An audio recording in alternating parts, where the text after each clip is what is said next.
battlefront like no other in the long history of mankind's wars. This is an air front.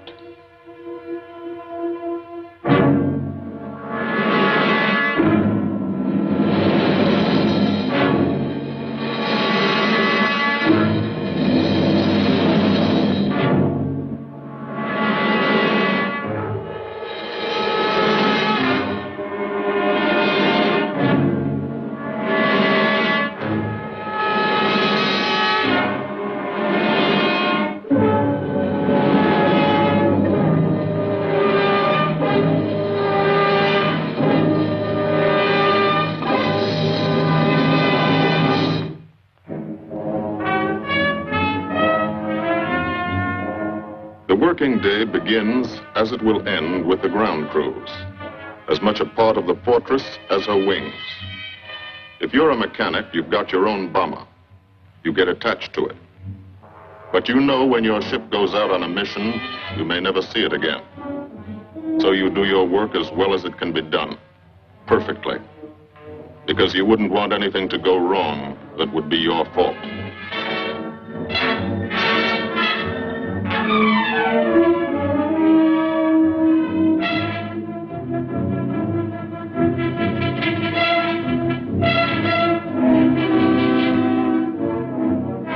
Today, the bombs will be taken from these bomb dumps somewhere in England and delivered to specific points in Wilhelmshaven, Germany.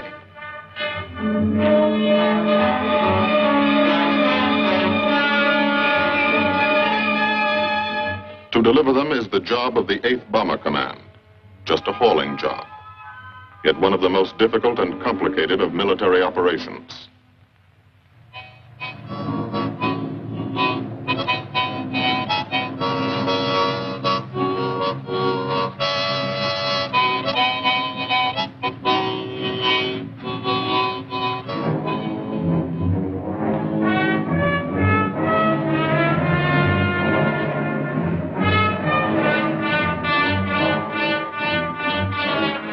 General-purpose demolition bombs, impact velocity as high as 750 miles an hour, pierce 5 inches of armor plate, destroy a factory. Briefing at 0800. Pilots, bombardiers, and navigators take their places. The group commander, Colonel Stanley Ray, steps up to the target map, and for the first time, you learn where you're going. Sometimes your face turns white when you find out. Sometimes the feeling you won't come back tightens your insides. Not so long ago, you were sitting like this in a college or high school classroom, not listening too hard, perhaps even a little sleepy. But you listen here. And as you listen, you don't have time to think of yourself. Fear fades. You concentrate on the mission, type of formation, assembly point, 0 hour, route to target, weather, enemy fighters, enemy flak, route back home. If forced down in enemy territory, destroy equipment. If taken prisoner, give no information, name, rank, and serial number. That's all.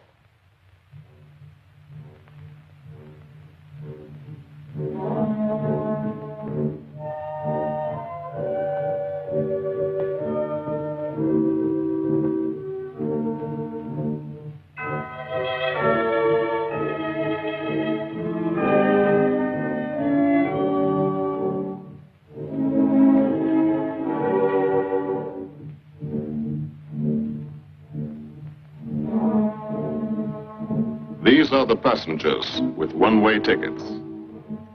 And this is the crew of the Memphis Belle, 324th Squadron, 91st Heavy Bombardment Group. Just one plane and one crew in one squadron, in one group, of one wing, of one Air Force, out of 15 United States Army Air Forces.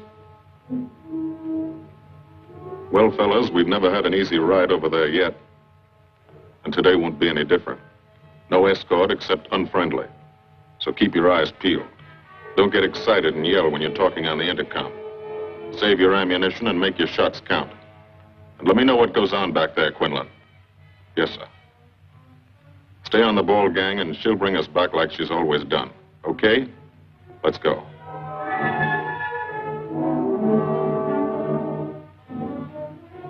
They have completed 24 missions. In this, the toughest theater of air war, the big league of sky fighting. Their experience is priceless. And so, if the Memphis Belle comes back this afternoon, they will be sent to bring the vital lessons they have learned to thousands of air crew men in training at home. Home is America.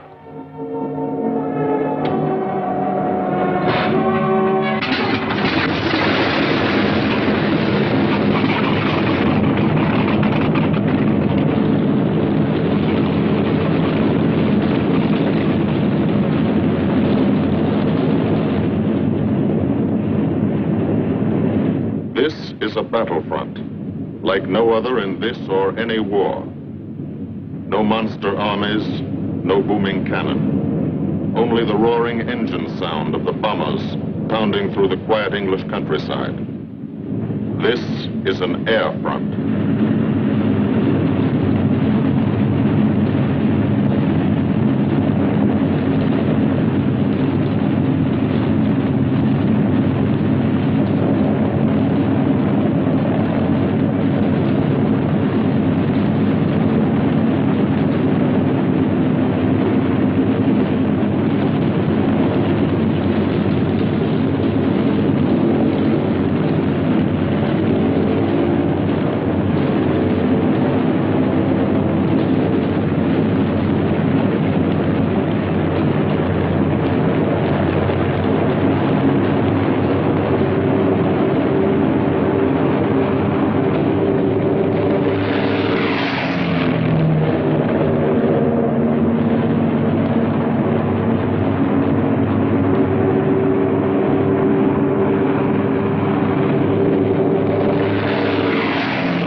Of the Memphis Belle leave the soil of England for the 25th time. The friendly soil of England, with its ordered farms and rural hamlets, its country estates surrounded by formal gardens and well-kept parks. The England these Americans knew only from the classics they had to read in school. The England of the towns and cities, whose people have defended their island's freedom for over 1,000 years. But today, their countryside has changed. Today, their island has been converted into a gigantic bomber field, a super aircraft carrier anchored off the shores of Fortress Europe, with hangars and machine shops, with hundreds of dispersal points, perimeter tracks, and concrete runways. This is England in its 5th year of war. And this is the new battlefront. The air front, from which we seek out the enemy. Not his infantry or his artillery, not his panzer divisions, but the greater menace, the industrial heart of his nation, the foundation on which the Nazi Empire and its armies stand, the power behind the German lust for conquest. The steel mills and refineries, shipyards and submarine pens, factories and munitions plants, pinpoints on the map of Europe which mean rubber, guns, ball bearings, shells, engines, planes, tanks, targets. Targets to be destroyed. And these are the destroyers, each with a belly full of bombs, and 10 men like the crew of the Memphis Belle. Pilot Captain Robert Morgan, industrial engineer from Asheville, North Carolina. He's flown this ship across the Atlantic. The other pilot, Captain Jim Verinis, business administration student at the University of Connecticut. Radio operator and gunner, Sergeant Bob Hansen, construction worker from Spokane, Washington. Navigator, Captain Chuck Layton, chemistry student at Ohio Wesleyan. Engineer and top turret gunner, Sergeant Harold Locke from Green Bay, Wisconsin. Used to be a stevedore. Besides keeping the Belle in order, he covers the sky above. Tail gunner, Sergeant John Quinlan of Yonkers, New York. Clerked for a carpet company, but he quit December 8th, 1941. Ball turret gunner, Sergeant Cecil Scott. Firstman for a rubber company in Rahway, New Jersey. Pilot to crew, 10,000, put on oxygen. They're climbing higher now, 300 feet a minute. The strain on the planes and on the men is mounting. The rest of the crew, Bombardier Captain Vincent Evans, operated a fleet of trucks in Fort Worth, Texas. Waist gunners, on the right, Sergeant Bill Winchell, chemist for a paint company in Chicago. And on the left, Sergeant Tony Nastal, used to repair washing machines in Detroit when he was a kid. Now he's 19 and has 2 Nazi fighters, confirmed.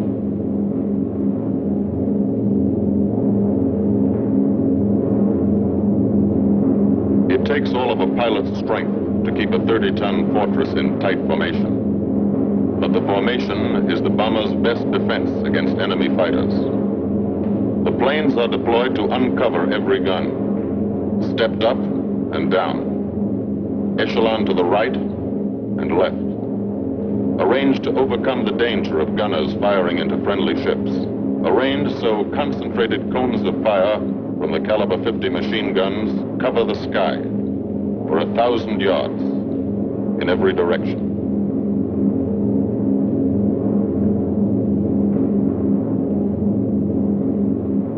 The friendly coast of England slips by below.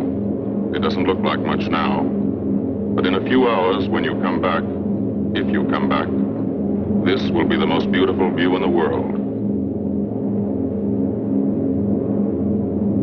Higher and higher, climbing to reach your best operational altitude, 25,000 feet, 5 miles straight up. So high you can't be seen from the ground with the naked eye. So high that after 1 minute without oxygen, you lose consciousness. After 20 minutes, you're dead.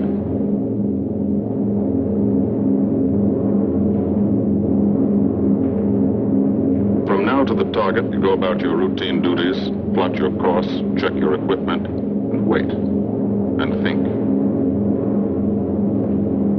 Higher and colder. Temperature, 40 degrees, below zero. Take off your glove and you lose some fingers. You look out at the strange world beyond. Reflections in plexiglass, like nothing you ever saw before, outside of a dream.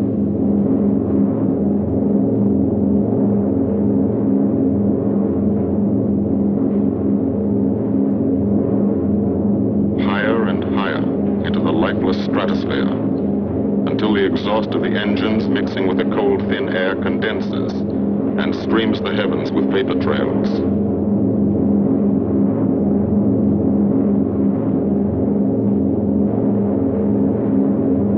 To the men in the ships, they're far from beautiful, for they point like beckoning fingers to the formation, signposts in the sky for the enemy to spot us.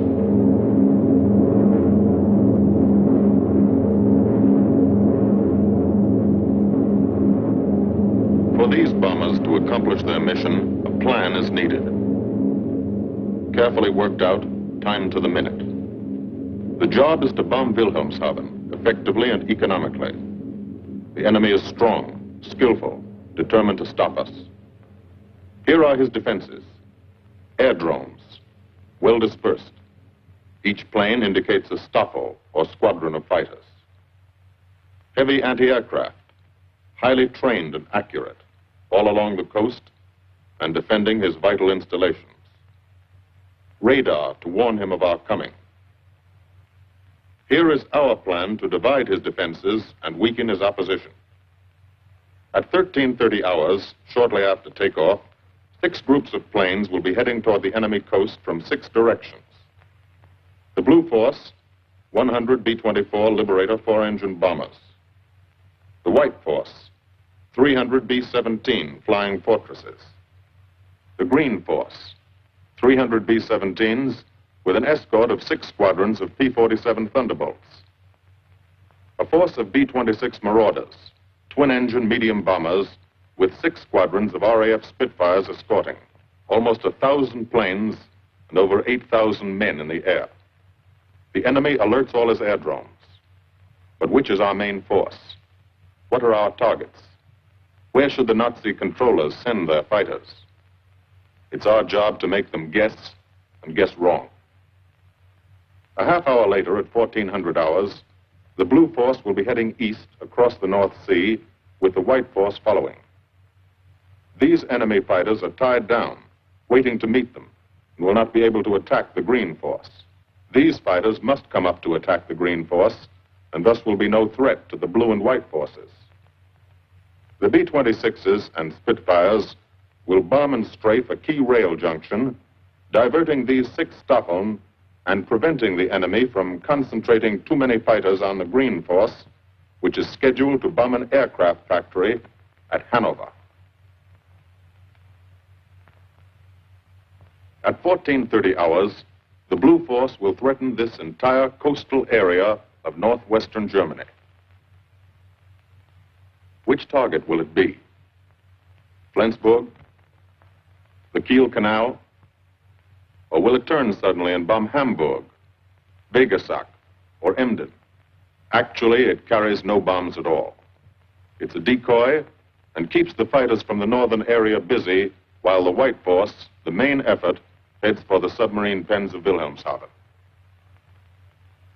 At 1500 hours, while the White Force is over its target, only a fraction of the available German fighter strength of the area can intercept it.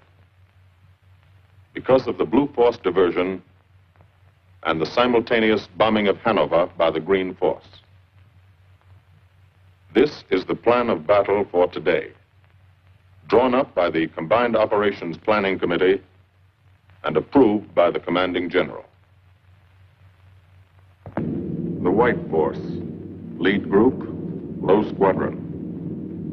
We've crossed the invisible line of enemy radar. The Hun is expecting us.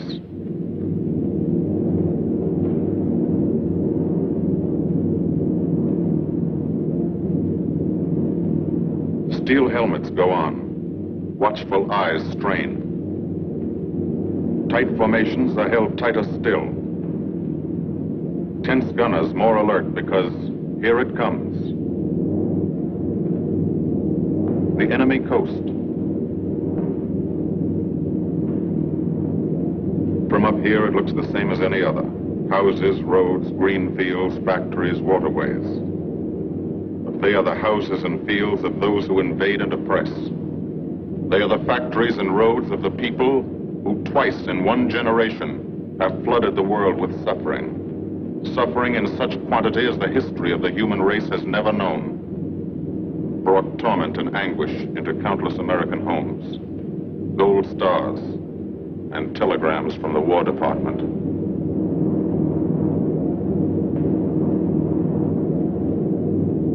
The first flak, just harmless looking, silent puffs of smoke. Only each puff is a shell exploding, throwing shrapnel around the sky. Exactly the range, accurate flak by radio prediction. 5 miles down, Nazi anti-aircraft batteries have calculated the altitude, speed, and course. Where will the next one hit? You try not to be there.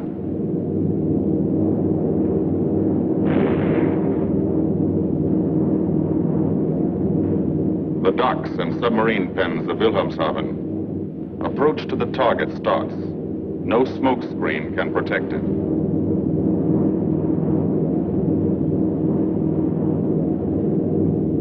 Now the enemy knows the path of your approach and walls that path with a flak barrage.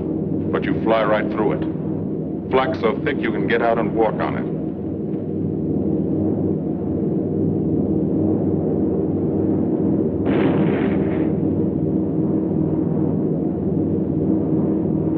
Morgan changes course every 15 seconds. Evasive action to confuse the flak batteries. Bomb sight set for correct altitude and speed. Bomb bay doors open. The bombing run begins. Pilot to Bombardier. Okay, Vin, you've got it.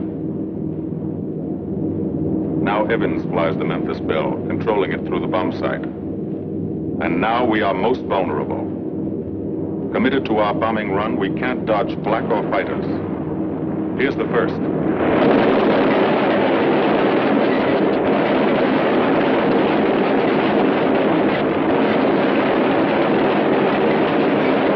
Top turret fires at it. Evans must ignore the battle. Crosshairs lined up on target. Adjustments for wind drift made. 2 more fighters diving from 9 o'clock. Flak now has the range too. They've hit this fort, but he keeps on his bombing run.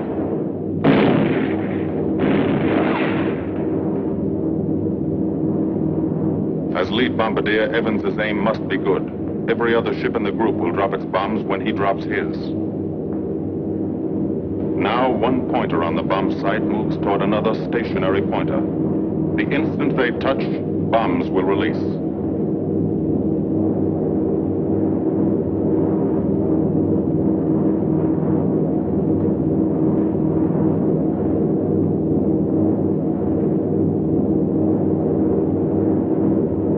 They touch.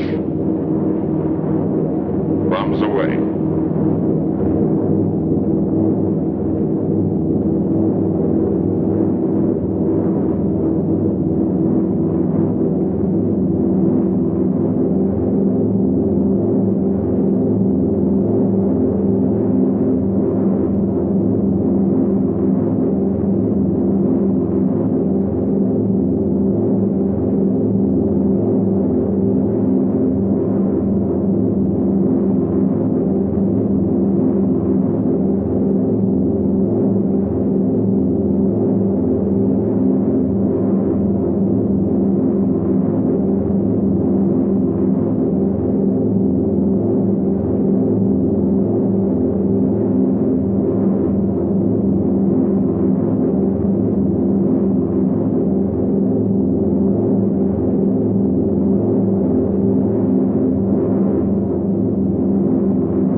First half of the mission is over, the easy half. Now to get home.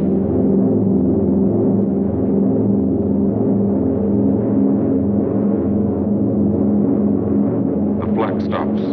That means fighters out there somewhere. A staffer lurking behind that cloud, or hiding up in the sun where the glare blinds you, and you can't see them, waiting to dive down on you. Fighters at 6 o'clock. This is what a gunner sees. A speck in the sky, that's a fighter. And then a blink, that means he's firing at you. 2,300 rounds a minute.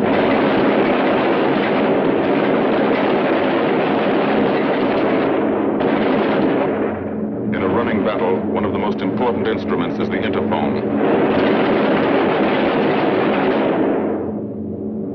There's 4 of them, 1 o'clock high. They're coming around. Watch.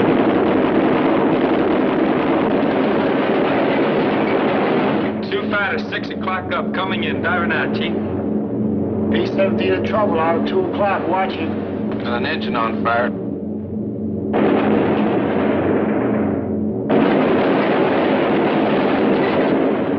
There's 2 more diving through the 94th. 3 planes, 9 o'clock, coming around. Keep your eye on them, boy. Coming around to 10. Watch them, Chuck. Keep your eyes open. Yeah. They're breaking at 11, breaking at 11. I got them. Coming around underneath at 10 o'clock. I see them. 2 at 2 o'clock. Watch them, Scotty. I got my sights on them. Check that B-17, Chuck. 3 o'clock. Motor smoking. Fighters 10:30 coming around. Those 10:30 upper or lower?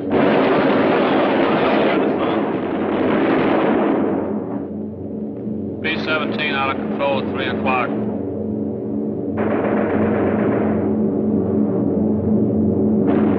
Come on, you guys, get out of that plane. Bail out.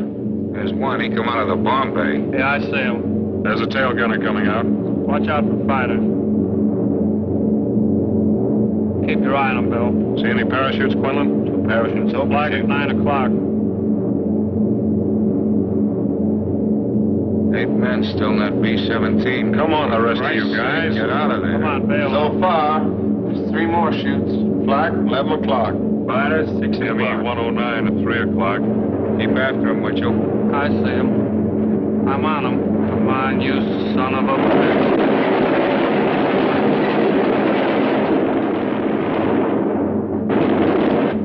I got him.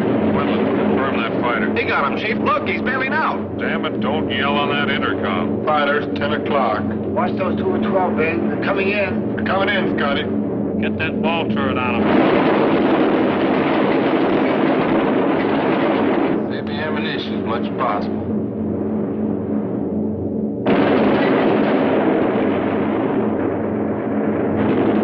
Watch that fighter coming in at 3 o'clock. He's coming in a half roll. Pull her up, Chief. Pull her up. Hurry.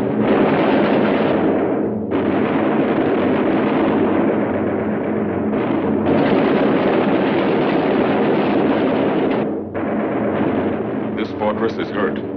Engine on fire, losing airspeed and altitude. Drifting into the flak, alone and helpless. A straggler. In a minute, Nazi fighters will swarm in like buzzards for the kill. You can watch, but you can't go down to help. You keep your formation.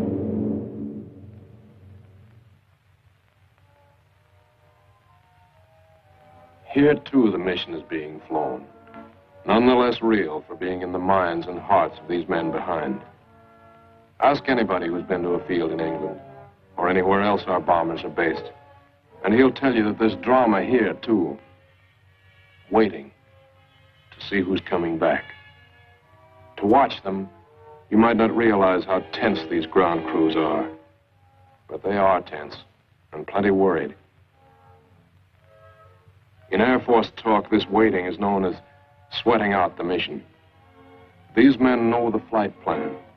Their watches told them when the bombers were running into enemy flak, when they were over the target, when they left the enemy coast.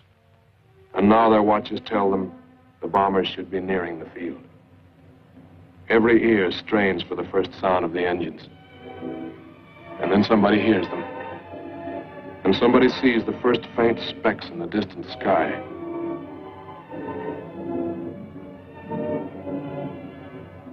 Every face turns to see and count. The watchers try to read the numbers on the ships. These planes have priority to land first. The colored flares mean wounded aboard. In the hospital window, these watching men know what that means.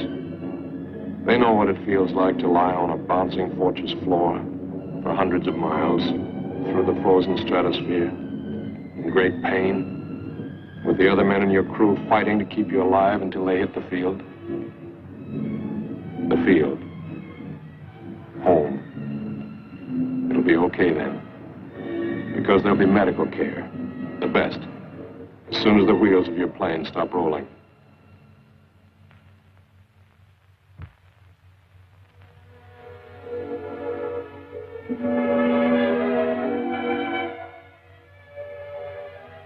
Head wound. Concussion. 20-millimeter cannon shell exploded in his radio compartment. Shock. Internal injuries. He'll be all right, though. Flak burst scattered flying shrapnel. He's full of steel splinters. This pilot's leg is not a pretty sight. Neither are the docks at Wilhelmshaven. These men will all get the Purple Heart. And this man, too, posthumously.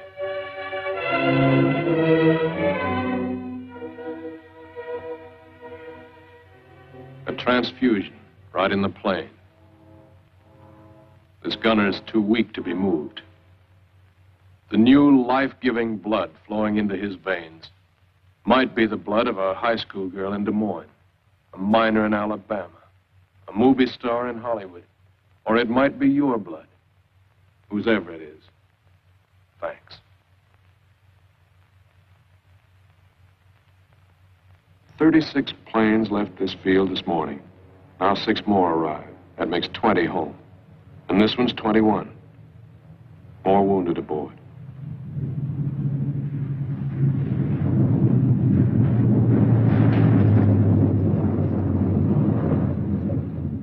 "22, coming in with his left inboard engine dead.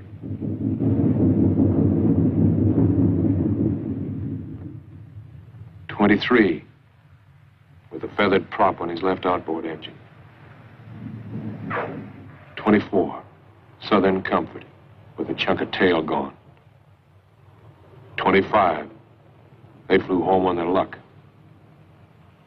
26, not a scratch." The control tower learns that 2 more landed at a British field to the south. 1 a crash landing, crew safe. That makes 28. 29, a rough landing, but her pilot's badly hurt. It's a wonder he brought her back at all. 29 planes back, so far. 29 out of 36. Our losses were heavy, but the enemy's were far heavier. We destroyed a German aircraft factory, a rail junction, submarine pens, docks, and harbor installations. That's specific, known damage.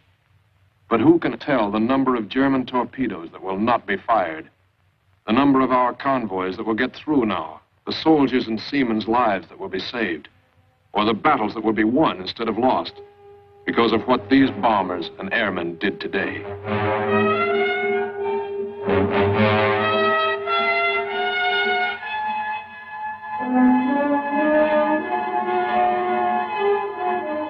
Pilot and tail gunner.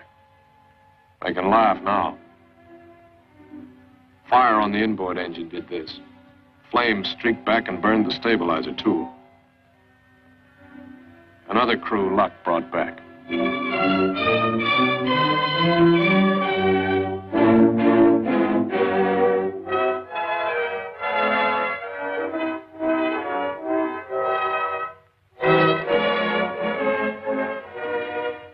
Here's old Bill. A pretty good airplane when it took off. Lost its nose, lost its navigator, bombardier wounded, top turret gunner and pilot hit, hydraulic system shot out, no brakes, no flaps. But old Bill came back.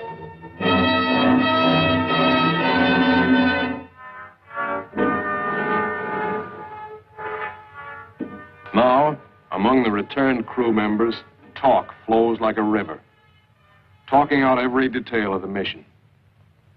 These are the faces of combat, faces of Americans who have watched their comrades die, faces that can never forget the enemy. And they're in no mood to have their picture taken.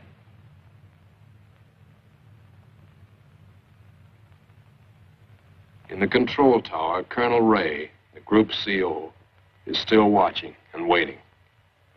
And then he spots the last flight. 3 more planes. And one of them is the ship everyone has been pulling for. The Memphis Belle. The last few miles of this trip have been a joyride. The strain is over. They can leave their guns now. Now they know they're going to go home. To Spokane, Green Bay, Asheville, Detroit, Chicago, Fort Worth, and Yonkers.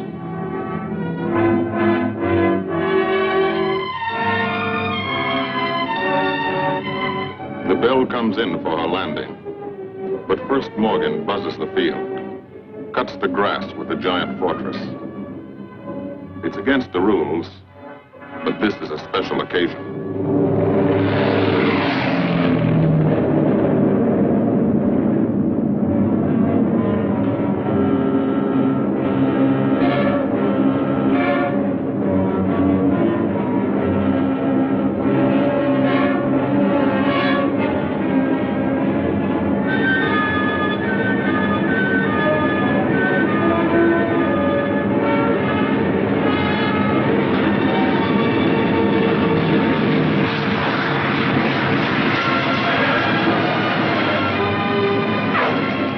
sails of the Memphis Belle come back to the soil of England for the 25th time.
This is a day they will never forget.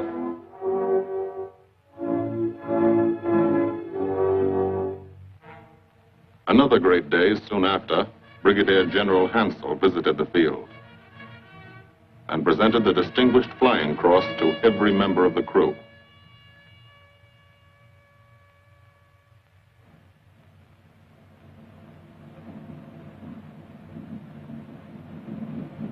And then there was another day.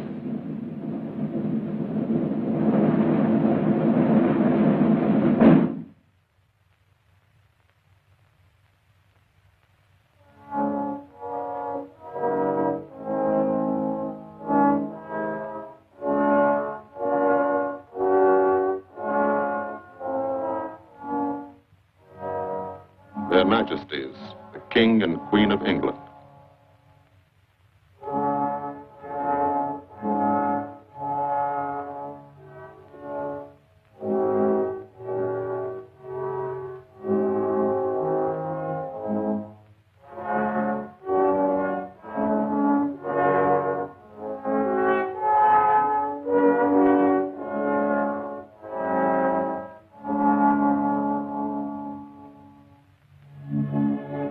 Johnny Quinlan never thought anything like this would happen to him when he left Yonkers.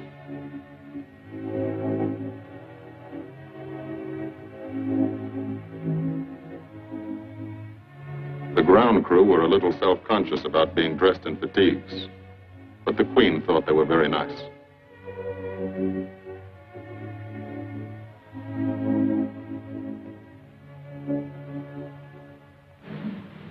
Finally, two more visitors came. General Acre, commanding the 8th Air Force, and General Devers, U.S. commander of the European Theater. The Belle crew received them in flying clothes, as General Acre read the order for what he called their 26th and most important mission. Return to America to train new crews and to tell the people what we're doing here. To thank them for their help and support and tell them to keep it up so we can keep it up. So we can bomb the enemy again and again and again until he has had enough. And then we can all come home.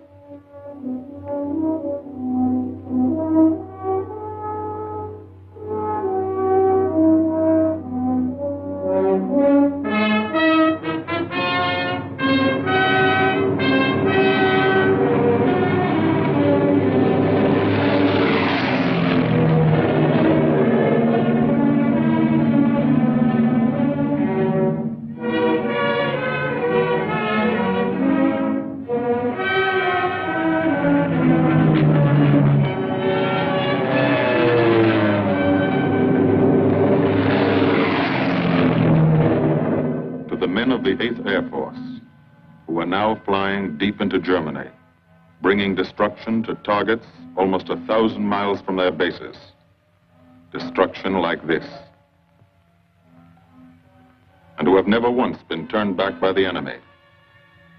To those men, this film is gratefully dedicated.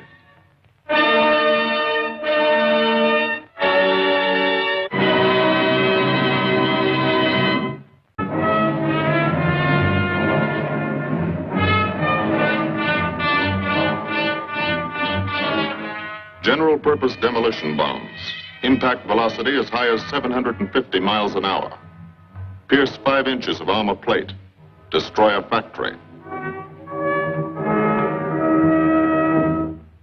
Briefing at 0800. Pilots, bombardiers, and navigators take their places. The group commander, Colonel Stanley Ray, steps up to the target map, and for the first time, you learn where you're going. Sometimes your face turns white when you find out. Sometimes the feeling you won't come back tightens your insides. Not so long ago, you were sitting like this in a college or high school classroom, not listening too hard, perhaps even a little sleepy. But you listen here. And as you listen, you don't have time to think of yourself. Fear fades. You concentrate on the mission. Type of formation, assembly point, 0 hour, route to target, weather, enemy fighters, enemy flak, route back home. If forced down in enemy territory, destroy equipment. If taken...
This is a battlefront. A battlefront like no other in the long history of mankind's wars. This is an air front.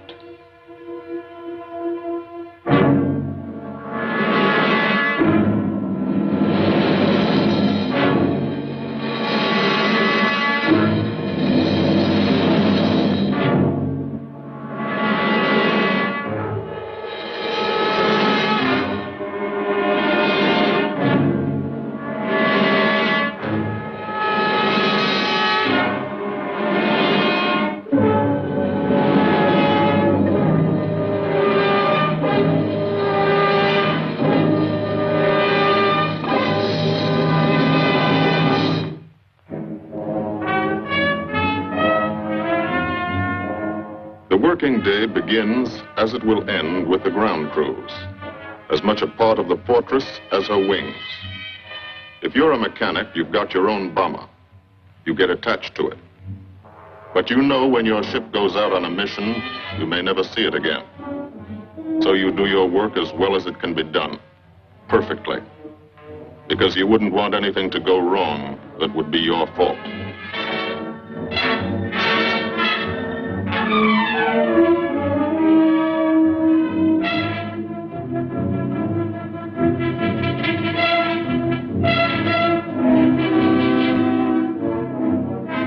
Today, the bombs will be taken from these bomb dumps somewhere in England and delivered to specific points in Wilhelmshaven, Germany.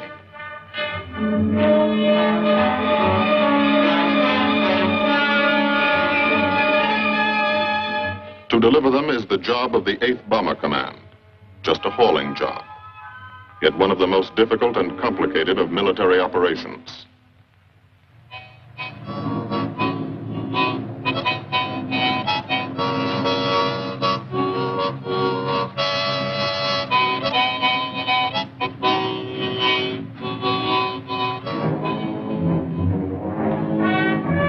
Prisoner give no information, name, rank, and serial number. That's all.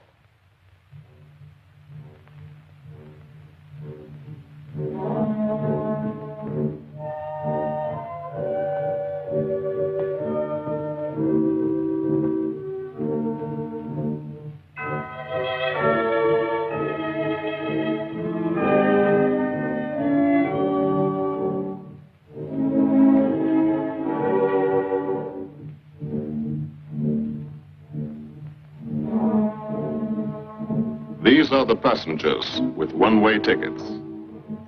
And this is the crew of the Memphis Belle, 324th Squadron, 91st Heavy Bombardment Group. Just one plane and one crew in one squadron, in one group, of one wing, of one Air Force, out of 15 United States Army Air Forces. Well, fellas, we've never had an easy ride over there yet. And today won't be any different. No escort except unfriendly. So keep your eyes peeled. Don't get